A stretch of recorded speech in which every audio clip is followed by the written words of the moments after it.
দুপুরবেলা আমি আর ওর বাবা মাম্মামকে নিয়ে বেরিয়ে পড়েছিলাম বড় বাজারে যাব বলে।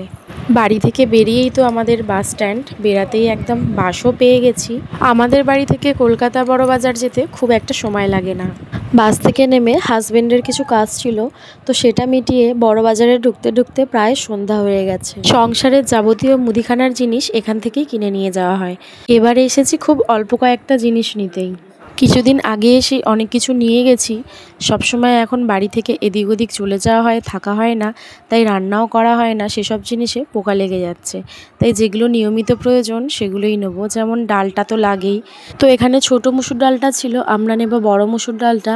আর একটু মটর নেব, তরকার ডালটা নেব না। আগের বারে নিয়ে গেছিলাম 5 মিশুলি ডাল, সেটা এখনও রয়ে গেছে আর পোকাও লেগে গেছে। অন্যদিকে এগুলো মোরব্বা ভেবে এলাম নেব বলে, কিন্তু দেখি না, এগুলো মোরব্বা না, অত বড় বড় সব মিছরি। ওই দোকানটায় শুধু মিছরি, পাটালি এইসবই ভর্তি ছিল। এবারে আমরা চলে এসেছি ড্রাই ফ্রুটের দোকানে। বরাবর এই দাদার দোকান থেকেই নিয়ে যাওয়া হয়। কিশমিশের প্যাকেট নেব। এটা গোয়ার। এরপর আমরা চলে এসেছি ঘিয়ের দোকানে।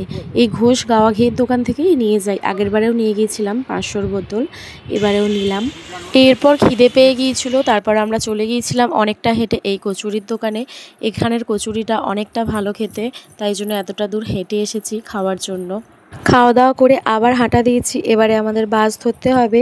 কথা হয়েছিল ফেরার সময় জগদ্ধাত্রী ঠাকুর দেখে একেবারে ভোগ নিয়ে বাড়ি যাব। এই দিকটা হচ্ছে পুরো লেহেঙ্গা শাড়ির মার্কেট।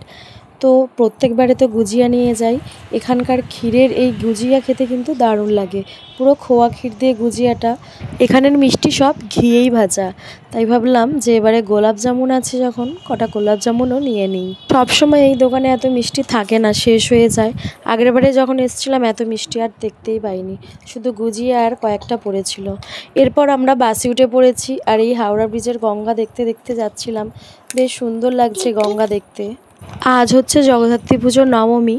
সেদিন যেখানে গিয়েছিলাম ঠাকুর দেখতে, আজও ফেরার পথে সেখানেই যাব।